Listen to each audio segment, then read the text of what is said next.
Good afternoon, everyone. My name is Tamara Atkinson. I have the privilege and honor of serving as the CEO of Workforce Solutions Capital Area. And I also have the distinct pleasure and honor of introducing the Commissioner representing employers, Aaron Demerson. I'll tell you just a little bit about him. Aaron Demerson currently serves as the Commissioner representing employers for the Texas Workforce Commission. Governor Greg Abbott appointed him to the three-term commission on August 20th, 2019. Commissioner, that probably feels like a long time ago considering everything that's gone on. Prior to his appointment, Mr. Demerson served as the director of the Office of Employer Initiatives at the Texas Workforce Commission. In this position, he provides leadership and direction to engage employers, business organizations, and the economic development community in an ongoing development of customer-focused, market-driven workforce system.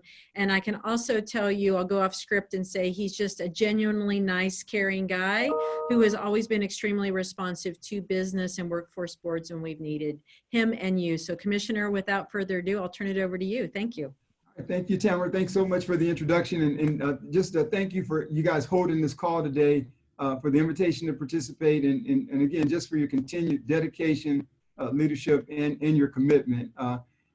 I've known you for quite some time, and I just appreciate the work, respect the work you and your team and what you guys are doing day in and day out. And for those that are on this call, let me just reemphasize that the Capital Area Workforce Solutions team, Tamara and her team, those are the boots on the ground for your area. Those are the folks that you want to know, the folks that you want to contact should you need anything in that regard. And I know that they'll be there. So Tamara, to your board, all of those, make sure that you let them know that we really appreciate what they do day in and day out and what they're doing today as well. And so that's just, you guys are a very important resource, and I want to overemphasize that point to those that are on this call. On behalf of Governor Abbott and myself, let me just say thank you to those that are on this call, those businesses that are here making the investment in our state, taking the time out today, but just thank you for what you do, not only today, but what you've done always. And that's strictly just simply taking care of business. You're always doing that time and time again, hiring our Texas employees and our Texas citizens, and we appreciate that and don't take it for granted as well. You know, these are interesting times right now. We have some folks that are being laid off, but at the same time, we have folks that are being hired as well. And that's a dynamic time and aspect, and it takes work on both sides. So those Texas employers that are continuing to hire Texas citizens, we appreciate that. And those that are being laid off, we're doing our best to make sure that we're addressing their needs as well. Unprecedented times, the numbers are staggering in terms of the amount of calls that are coming in, the claims that are being filed, but we're addressing that and making headway in big ways as we bring on more partners to help with that. We have 4 dynamic attorneys in our office. Tommy Simmons, who is our lead general counsel. On our call today, we have Elsa Ramos, who actually is an attorney in our office, employment law attorney here, and Velissa Chapa as well. And then Mario Hernandez, who's actually answering the phones. These guys have been answering the calls over the past 3 weeks when this thing really hit. And you can imagine, the employers had a lot of questions and a lot of unknown type situations, and they just rose to the occasion as always, and continuing to answer calls. We were teasing about it. Sometimes it starts off as a simple single question, and then 15 minutes later, we're still answering those questions. And so, but they're a dynamic team with the expertise, and so we're proud to share that, and we've had the opportunity to do that with a number of folks, and we want to continue to do that even after this phone call today. I want to quickly let you know that we're going to field a lot of questions. The governor took action, and Adriana is going to speak on some things that he's working on. She's from the governor's economic development and tourism team, the executive director there, and Kelly that's on the line as well. But the governor took action and waived the waiting period that we had, that 1 week waiting period where you typically had to wait. That was waived. In addition, here at TWC, we quickly exercised our right to waive the UI employee search opportunity. We actually waived that. There's no longer that requirement. And we've had a number of other updates in child care, just a number of situations where we're trying to make a difference wherever we can, and being very flexible in responding to the needs that are out there. And so, Tamara, thank you guys for allowing us to take this call to answer the questions that we have. We have some pre-selected questions that we'll get to, but I want to yield my time to Adriana Cruz to bring comments and remarks from the governor's office in regards to what they're doing as well. But before Adriana talks, I want to make sure that we also talk about the shared work program as well, and the mass claims layoff program for those employers that might have questions along those lines. And so I'll turn it over either back to Tamara, or do I need to introduce Adriana? Let me know. I'd love it if you could introduce Adriana. Hi, Adriana. Nice to see you. Hey, Tamara. Good to see you too. And Adriana's no stranger to us at all, and she'll talk a little bit about her appointment by Governor Abbott, but I've known her for a number of years. And again, this is a part of a team effort. And so the folks on the call know that you have a very solid team from the governor's office, from here at Texas Workforce Commission. But Adriana has the privilege and pleasure of leading the governor's economic development and tourism team, a number of umbrellas under there, under that area. And Adriana, appreciate you being on the call today. And I'll turn it over to you for remarks in that regard. Thank you, Aaron, for that introduction, and thank you, Tamara, for the invitation. I'm Adriana Cruz. I'm the Executive Director of the Economic Development and Tourism Office within the Office of Governor Greg Abbott.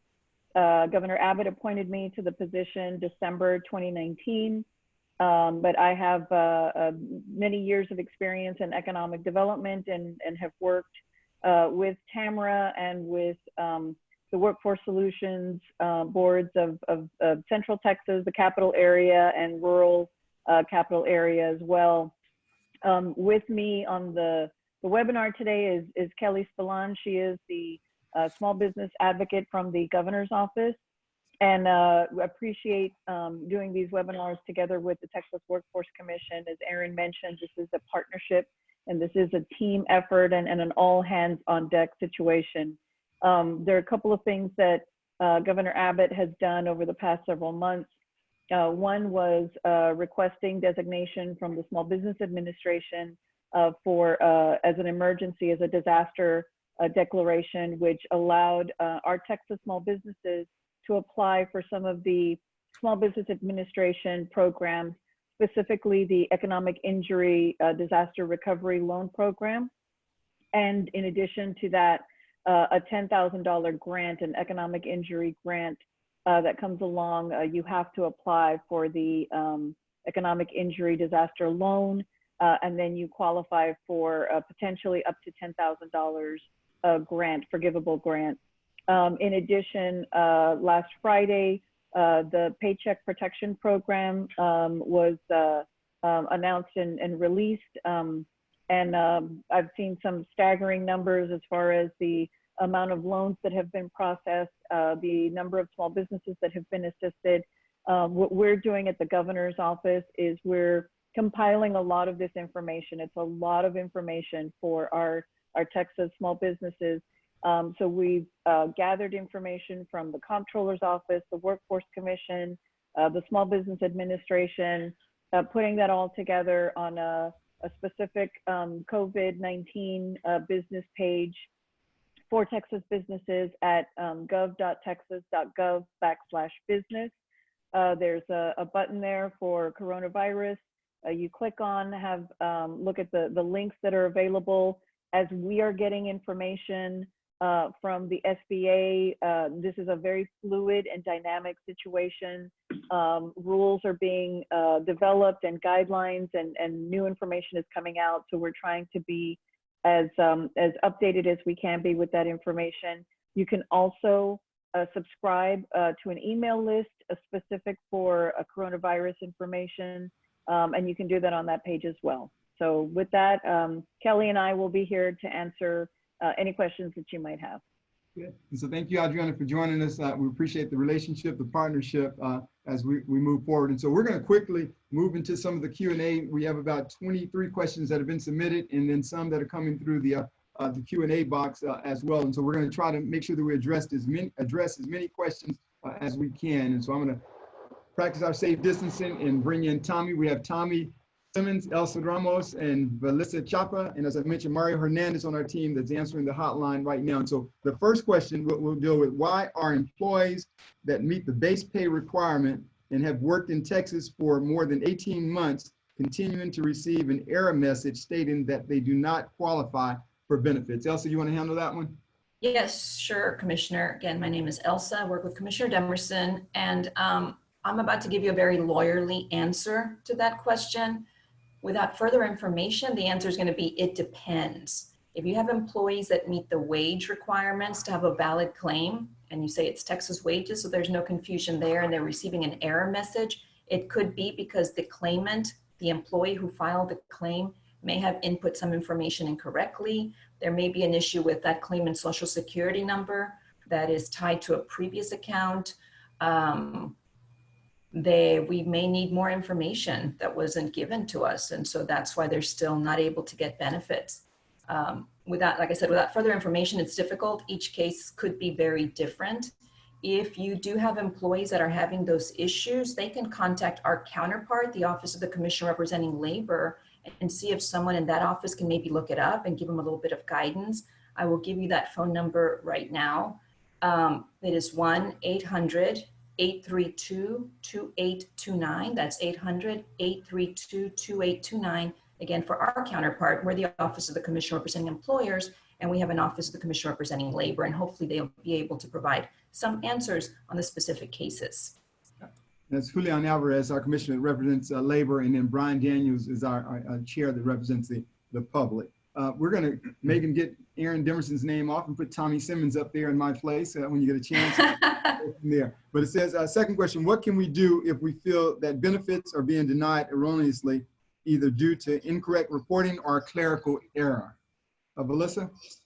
Hi, yes, Velissa Chapa here with Commissioner Demerson's office. What people want to do is appeal a decision. Typically, the person who's adversely affected by the decision, in this case, it would be the claimant, if they're denied benefits, they should be the one to appeal that decision because they are the ones who are negatively affected by the decision. The employer, of course, can also appeal and explain, but typically the party who was adversely affected is the one who should be filing the appeal. It could have been due to incorrect reporting or a clerical error, or it could have been, like Elsa said, due to a variety of other reasons. I look at it like this. When someone files for unemployment, they are starting the race and they have to get over every hurdle and get to the finish line. Some of those hurdles have nothing to do with the employer. For example, they have to be physically able for. Nelson, your audio went out. You want to pick up on where she left off? Yeah, I can do that. Velissa was talking about the hurdles that claimants have, and I'm not sure if you know, Velissa, but you kind of froze out there.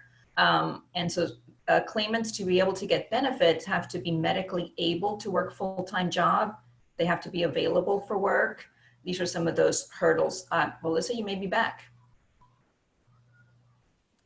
Yes, hopefully everybody can see and hear me. Great.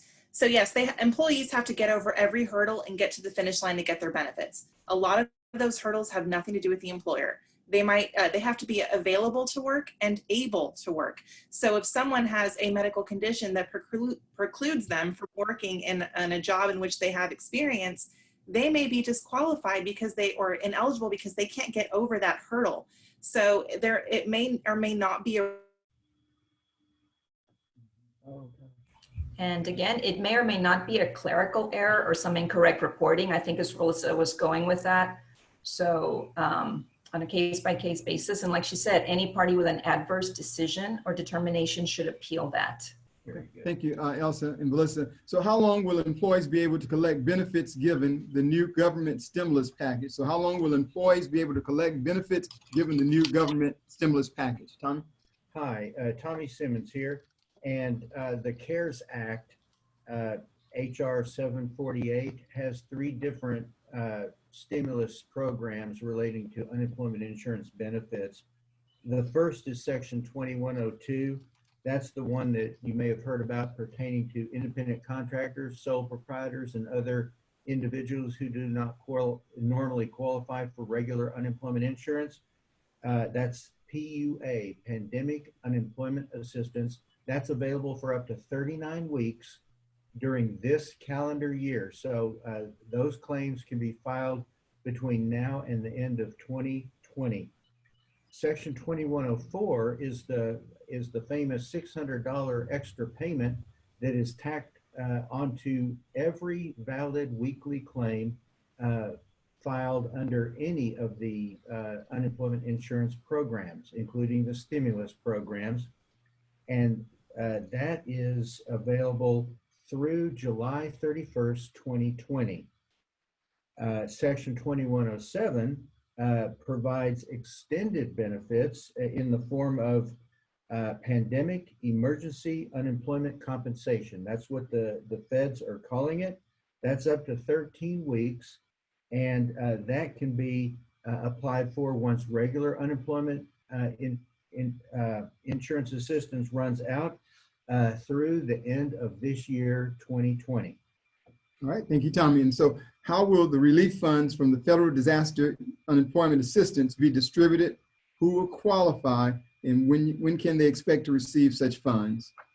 All right, the pandemic unemployment assistance is already live, and that can already be applied for on our website using the regular claimant portal. The system will scan for any claims that are from sole proprietors or independent contractors where they may not have wages from regular employment reported, but they'll be asked to document an earnings history. And those are the pandemic unemployment assistance benefits, PUA, that will be available through December 31st of this year.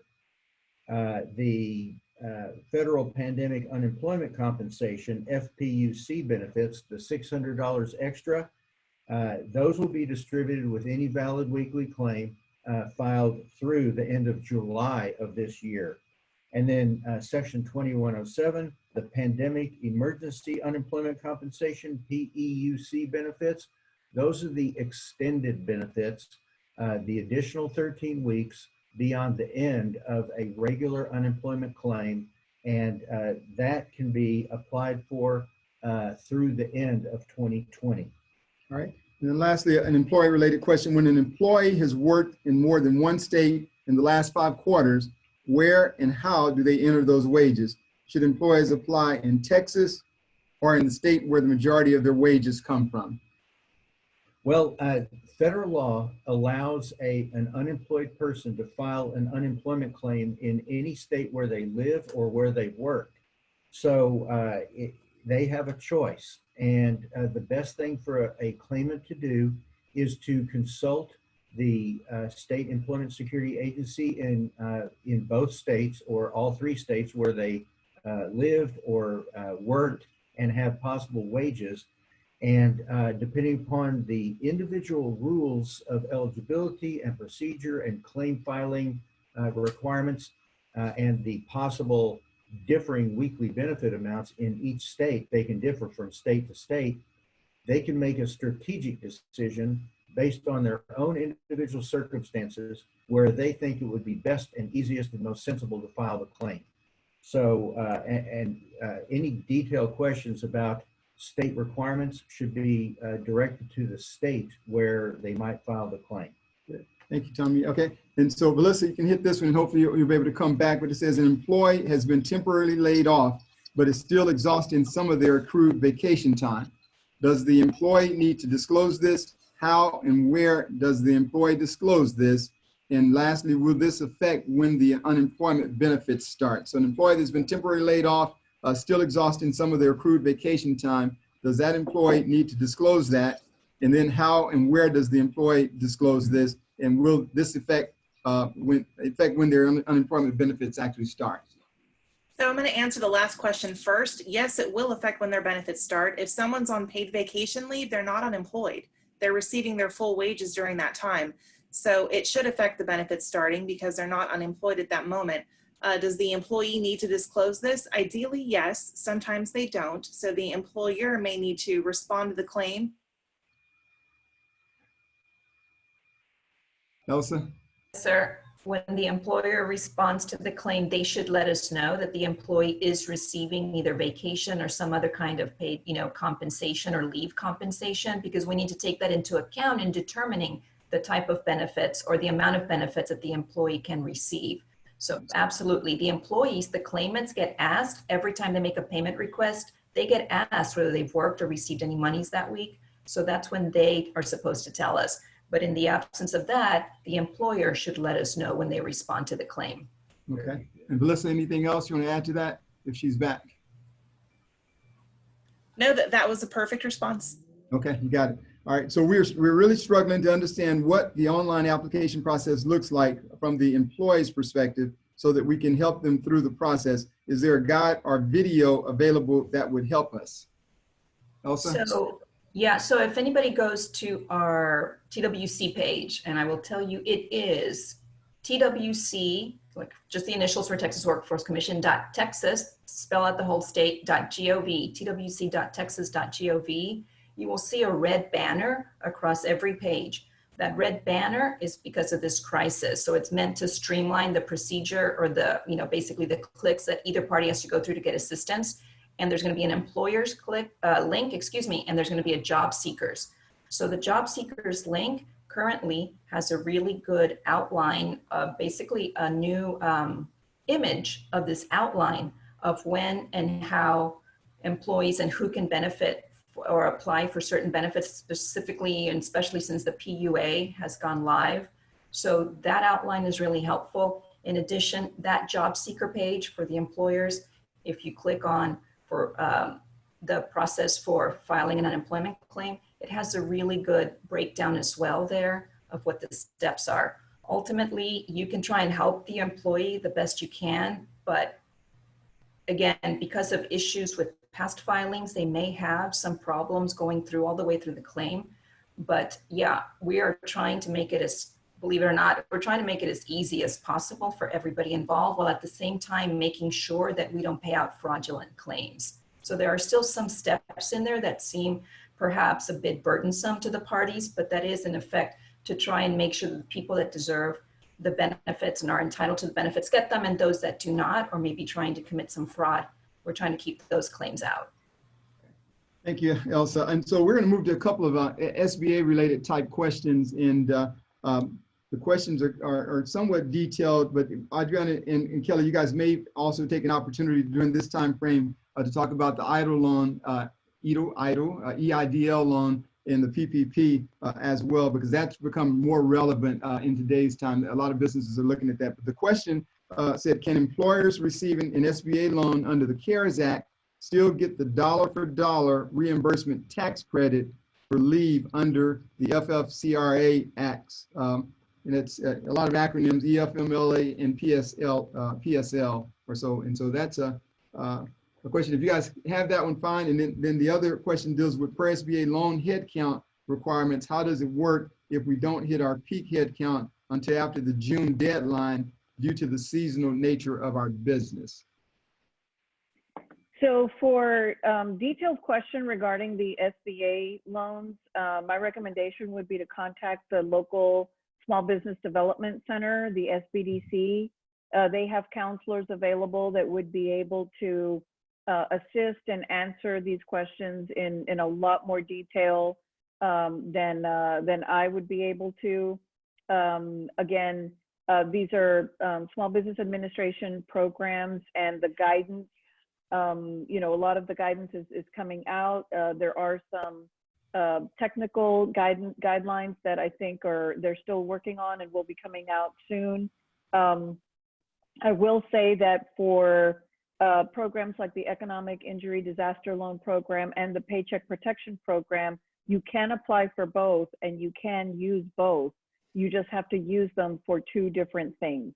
So the Paycheck Protection Program would have to be used, 75% of it for payroll, and then the Economic Injury Disaster Loan could be used for other things, for working capital, for mortgage, for rent, utilities, so on. So that's not answering the question directly, but I think contacting the local SBDC will be able to help provide some really, really detailed guidance. Can I just jump in there and add to that? And Adriana's absolutely right. That's the best thing to do. The SBDC can give the best help out there. But the question was in relation to the new tax credit that was brought in as part of the CARES Act. The fact is that you can either apply for the PPP or avail of the tax credit. You cannot do both. And there are actually calculators out there. I believe we may have one on our coronavirus website that will enable a company to type in information to determine which is better for them. Very good. Thank you, Kelly. And someone did ask the website that Kelly was referring to. Someone asked a question to reshare the website address. I've typed that in the Q&A section, but just in case you need it again, it's gov.texas.gov/business. Yeah. Thank you. Tommy, anything you guys want to add on this? No, that's Okay. great. All Thank right. you. Thank you, guys. All right, so we'll move to the next question. How can we check the status of our company's mass claim? Elsa, you want to take that? Yes, sir. There I am.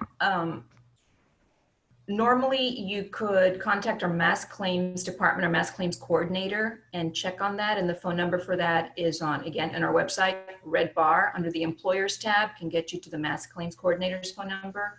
You could also email them at ui.mascclaims@twc.state.tx.us. And I'm sure that information will be in the materials that we have provided so that, you know, everyone can have that. But full disclosure, as of the last couple of days, our mass claims department is getting hit really hard.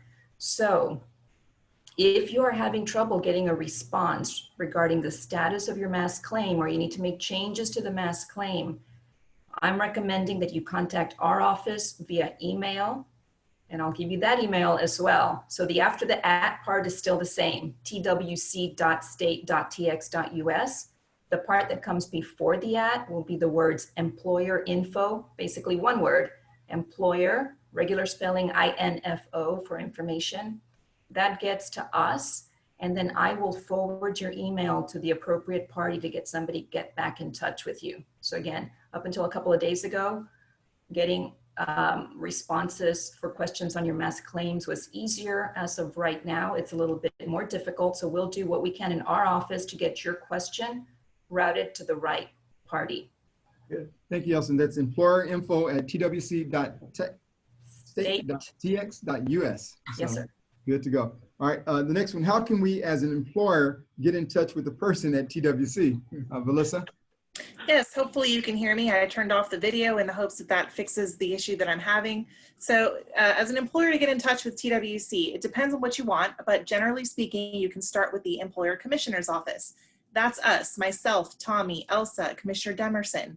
So a couple of numbers to call. The first would be 1-800-832-9394, 800-832-9394. That's our employer hotline number.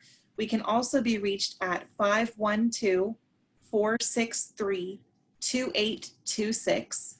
And also you can email us at employerinfo@twc.state.tx.us. And we apologize, we have a high number of emails and messages that we are returning. We're going as fast as we can. So we really do appreciate your patience. We are trying to get to everyone. But those would be some primary numbers to start. And if we can't help you with your final answer, we can get you to the right department that can. Thank you for listening. The team's very responsive. And so if you have information, you have information, make sure that you get that to us at those numbers that have been mentioned. Number 12, how can we find out about currently open jobs for our laid off employees? And so Tamara, you guys want to hit that? How can we find out about currently open jobs for our laid off employees? And Tamara's going to unmute herself. I can do it. I did it. Thank you. All right. Sorry. Yes. So, and I'll be back on video here. So on the Workforce Solutions website, and we'll send the link, we've got a Jobs Now page, and we've got hundreds of jobs that are available. We update those every hour. Yesterday, we worked with our Austin Chamber of Commerce, 400 new jobs. So updating that in real time, curating that, and would love to send people there to find out about who's hiring right now. Thank you. Thank you very much. A common question that we're getting, or they're getting, is from my employees, is when should they report the 1 week vacation we gave everyone? During the week it was applied to their time cards, or the week they actually received the payment for it. Velissa? Yes, so it should be reported the week it was applied to the time cards, best to my understanding. I don't know if Tommy has any different information on that, but as far as I've been aware, it would be applied during the week reported on the time card. Yeah, the only thing that I would add to that is this is part of a claimant's duty to report work and earnings. So any work and earnings need to be reported during the week in which they became entitled to the payment, which is the week in which they earned it. That doesn't necessarily coincide with the pay period or the pay week, because sometimes people aren't paid wages 1 week at a time. They're paid bi-weekly or semi-monthly, but they are told in the general instruction booklet for claimants that they should report wages at the time that they earn them. So any earnings, any payable compensation, benefit of employment that is earned should be reported for the week in which it is earned. Okay. Another question is, as of now, does TWC have any intention of increasing phone coverage support during this time? And just let me say that I think I kind of mentioned some of that in the opening comments, that we've started out. We have 4 call centers that are run by TWC. We've increased that, or are looking to increase that with another 3. We brought on 1 additional call center. We are in contract arrangements with another, and then a 3rd one after that. So we're increasing in major areas or major ways, retraining some of the staff that we have existing here, another 200 that have been added on the lines, and then broadband has been expanded as well. And so today, our executive director, Ed Cerna, mentioned the fact that we're going to be opening the offices from 7 to 7, and we'll probably be doing that 7 days out of the week. And so just increasing. We won't start that this Sunday, it's Easter Sunday, but thereafter we'll be open in major ways. And so a lot of work being made so that we're getting those questions answered and getting folks to file their claims. Is there anything we can do as employers to expedite payments for the employees laid off, aside from providing notifications of the layoff? Right. So aside from providing notification, and that would take into account, of course, using our managed claims program or shared work program. But aside from that, if these are not part of those programs, when you get notice of the claim as an employer, if it is related to the natural disaster or to the COVID, respond as quickly as possible. You have 14 days to respond, but during these times, it is not necessary to wait until the 14th day. If you're able to respond immediately, that would be really helpful to let us know that you're not opposed to the claim, and so we can start that process so that your employees can get their benefits that they're entitled to. Okay. And this next question, the employer response account website is currently temporarily down, making it difficult to see the status on everyone's claim. Is there another way we can help our employees get updates? And I think you kind of talked about that, Elsa, a little bit. Yeah, so again, full transparency, our employer response account has taken a big hit, and we've been getting emails about those issues. So if you as the employer are trying to respond to claims or get into your inbox or any of that, email to employerinfo@twc.state.tx.us. That gets to us, and we'll forward that to somebody that can assist you with that or get you the best help that we can. As far as, is there any other way we can get our employees get updates? Our counterpart, again, the Office of Commissioner Julian Alvarez, the office that represents employees, has staff that may be available, and I provided that number earlier, that maybe can help them see where their claim is, what's the holdup, if there is a holdup. Your employees may also email the ombudsman here at TWC. They are staffing that department to make sure and be able to respond to claimant issues with their claims. So yet again, the address after the @ is twc.state.tx.us. It's the same for our TWC addresses. The before the @ address is going to be ombudsman, OMBUDSMAN. Good. Thank you, Elsa. So how does exempt status affect unemployment? Are exempt staff members with pay restrictions due to COVID-19 eligible for unemployment benefits and or the federal benefits? Tommy, you want to hit that one? Yes.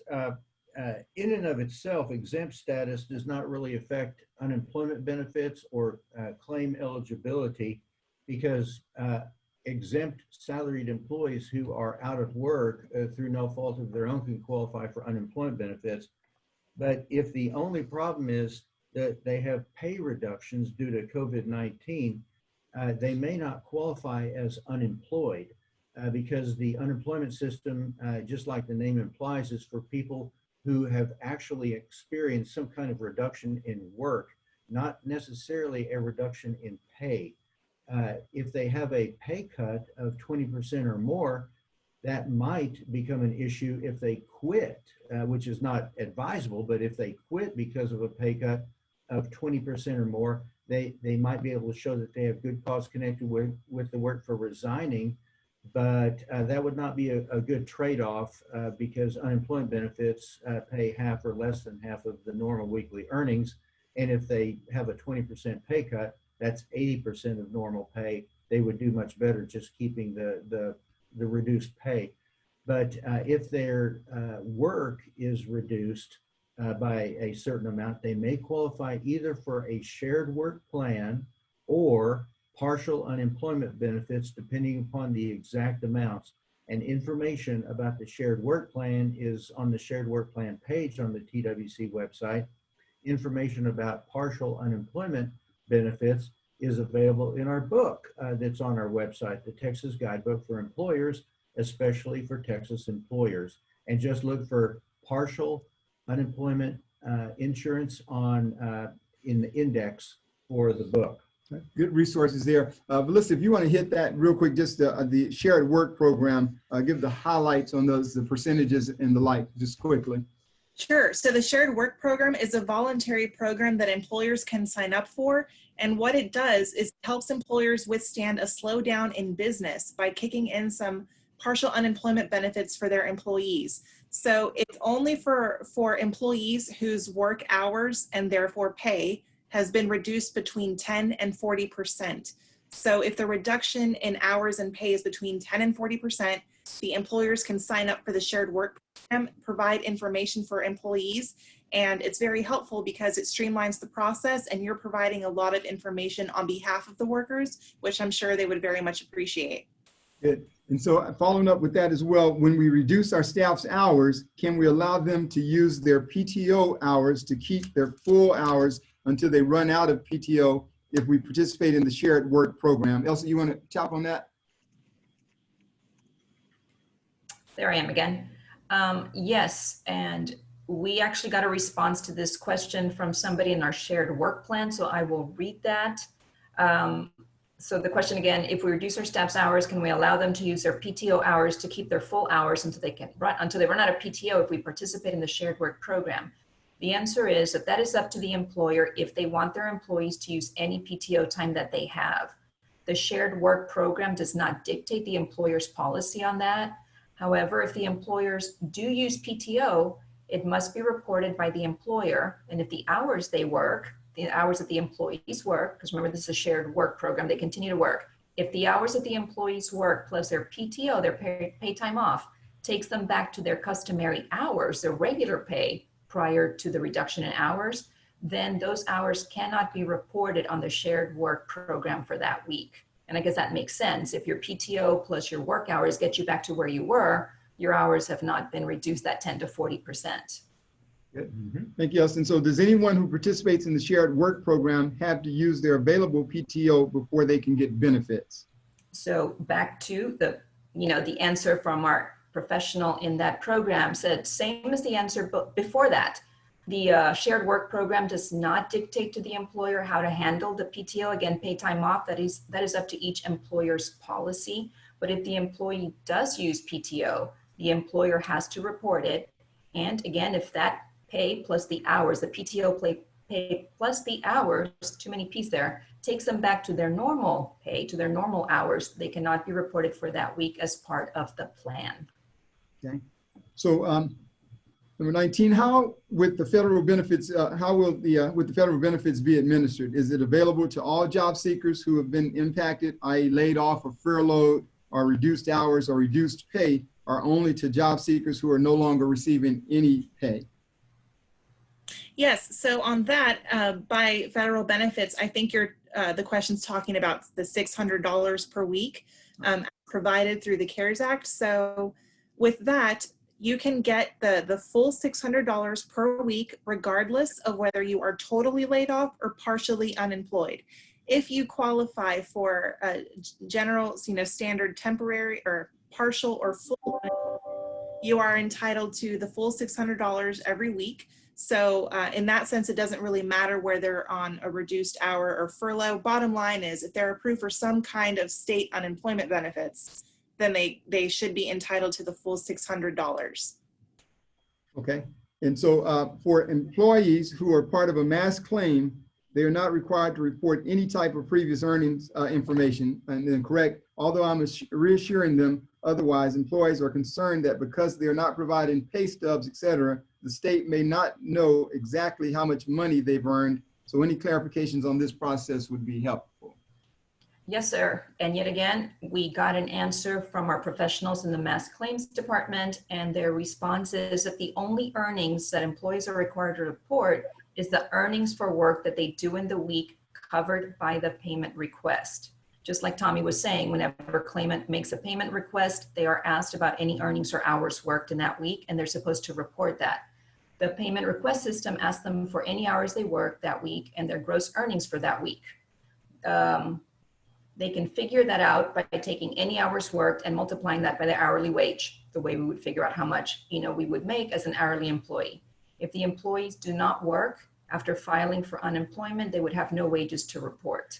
So I guess pretty simple that those previous earnings are reported by the employer, not the employee, and the employee only has to report any wages or earnings while they're making payment requests, once they're already in the process. Prior to that, the employer reports their previous earnings and wages to TWC.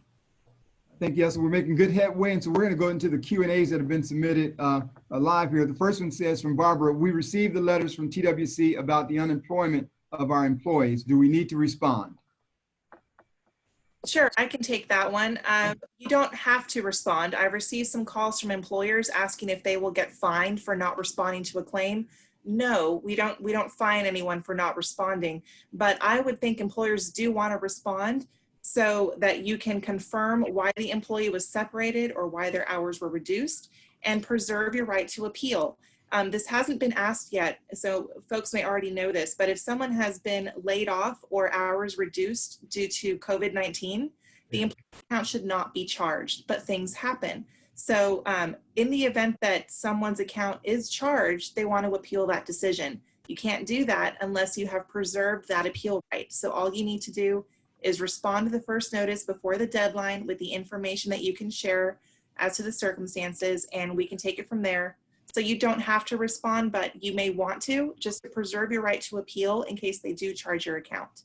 All right, thank you. Melissa, if employees are rehired for PPP purposes, but then laid off again in 8 weeks, will the chargeback waiver and the federal disaster unemployment still be available to the employee? So employers, they're rehired for PPP purposes, then they're laid off again in 8 weeks. Will the chargeback waiver and federal disaster unemployment still be available to the employee? I would say yes.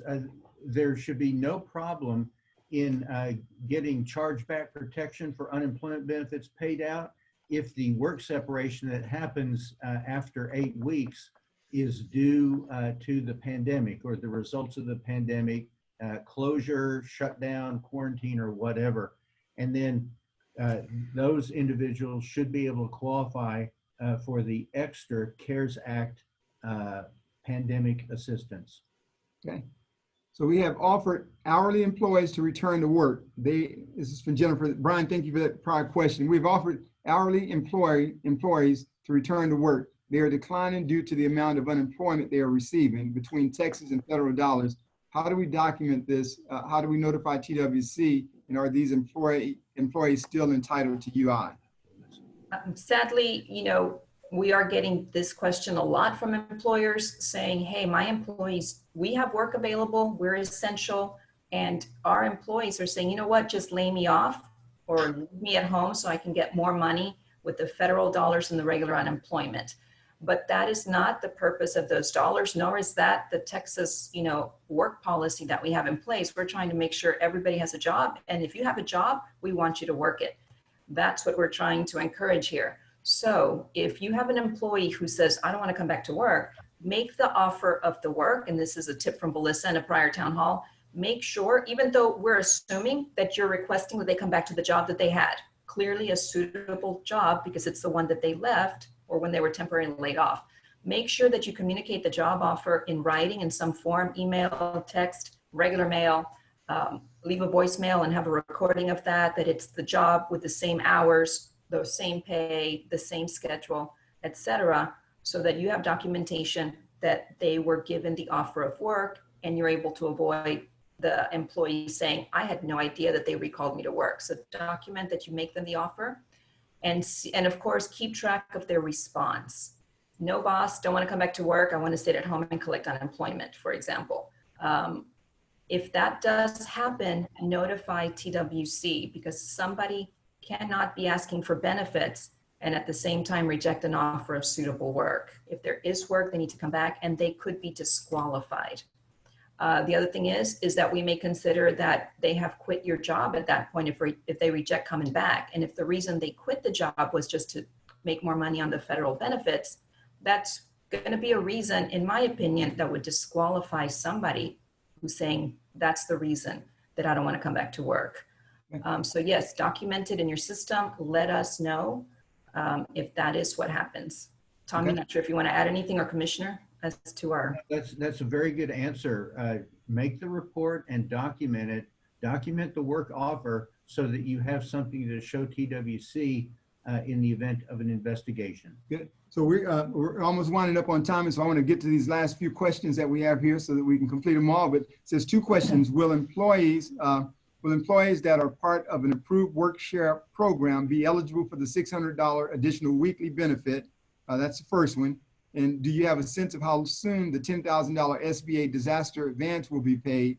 It was suggested that it would be approximately 3 days, but it's been over a week since we successfully processed our application. So the first part, will employees that are part of an improved work share program be eligible for the $600 additional weekly benefit? Just a quick answer on that. Yes, Tommy Simmons, and I would say definitely yes. That $600 is for anybody who files a valid weekly claim under any of the available unemployment insurance programs. Good. And do you have a sense of how soon the $10,000 SBA disaster advance will be paid? It was suggested that it would be approximately 3 days, but it's been over a week. Adriana or Kelly? I'll jump in there. I'm just finished a call with somebody from the SBA saying, yes, indeed, it's taking 6 to 7 working days before people are getting advances. And with the increasing amount of applications, they weren't comfortable guaranteeing 6 to 7 days. Unfortunately, they're just not able to deliver the 3 days. Okay. All right. So we're getting there. So the next question, what is chargeback protection and how do we request it? So chargeback protection so normally benefits that are paid out to a claimant can be charged back to employers who reported wages during a certain period of time, including the last employer. We're talking about taxed employers here.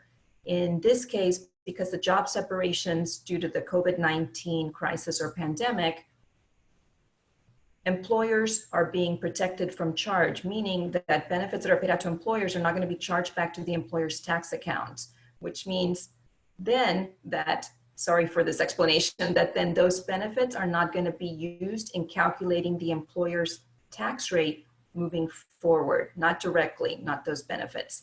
Tommy can explain how employers may still see a change in their tax rate moving forward. But no, you don't have to specifically request the chargeback protection, but like Velissa noted, when you respond to the claim, let us know it's because of the COVID-19 natural disaster. If you end up with something, a determination, it's a piece of paper that sets out whether or not you're going to be charged. If you get something that says you're going to be charged, you want to be able to preserve your appeal right. So you can appeal that and let us know, no, there is an error. It's because of COVID-19 natural disaster. We should not be charged for those benefits. So you don't specifically have to ask, but if you don't get chargeback protection, you want to be able to appeal that to get that reversed. Okay, so this is from Nadia. I am the HR director for a hotel downtown. I did a temporary layoff of up to 200 employees mid-March. At the time, I was not able to submit a mass claim online due to the requirements of it being after the layoff date. I called and spoke to someone who took my statement on behalf of my account number that stated it would be used for anyone that filed, but I'm still getting employees who are being denied claims and some who are being told I need to respond to the claim, so it's not approved. I tried calling, but I cannot get a hold of anyone. How can I ensure that the hold up is not on their end for employees? I think, Elsa, you talked about that a little bit and gave the employer number where we'll push those forward. So Yeah, reiterate we'll push that. those numbers, right. Okay. I think we hit that one. If my employees are in the unemployment program and we get the PPA and we hire them, I think we answered that one as well. Tamara, before we wind up, are there any questions that you're receiving from employers out there that you want to pose? Anything that any hot items or hot topics that you're getting that we can answer while we're on this call? Well, let me ask Megan. Megan, have we had any come in that you think we should answer from our perspective? This document that we sent in advance collects all of the questions we've received thus far. I think we've done a really good job covering what was submitted in advance and the questions that were submitted during the webinar. Good, good. So it sounds like we have covered a lot of the questions there. Let me do this as we run around. Adriana, Kelly, anything that we need to add on the SBA side or the Governor Small Business side team or from the employers that are here? Well, I'll just jump in and summarize what I heard on the call I was on previously, which is that the system, like your own, is under massive pressure and that everything is taking longer than they would have wanted to have it take, or taking longer than was announced. But progress is being made, loans are being issued, and people just need to be patient and keep in communication as best they can with the parties involved. What I've heard that we're going to answer every question that's out there, though rest assured those that are on the call that you will not be left behind, and there are a lot of waivers based on the what's happening here in our state from that standpoint. Adriana? Yep. Thank you, Kelly. So final thought, this is a unprecedented time for everyone, for all of our businesses, and we understand and we are here to help answer questions, help provide information. This is an ever-evolving situation and very fluid. So as soon as we learn of new guidance, new guidelines, new programs, we are putting that out there.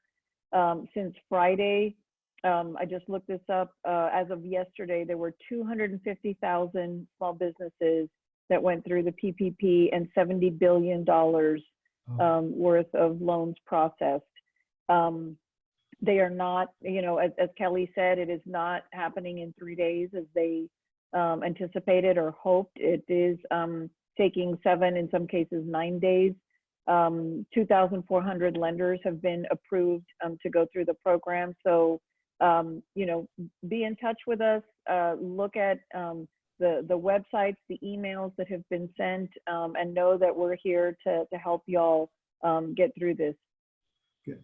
Thank you a lot, Adriana, for that. And Elsa, Velissa, Tommy, thank you guys as well. And so Tamara, with the 2 minutes that we have, or a minute, we'll turn it back to you. But thank you for the opportunity. And as been mentioned, after we get off this phone call, we're still available. You have our hotline. Adriana is giving you their information from the governor's office standpoint, and Kelly is there as well. And so we're here. Again, Elsa, Velissa, thank you guys so much. And Mario, who's in the office. And Tamara, thank you for all that you're doing and all that you continue to do.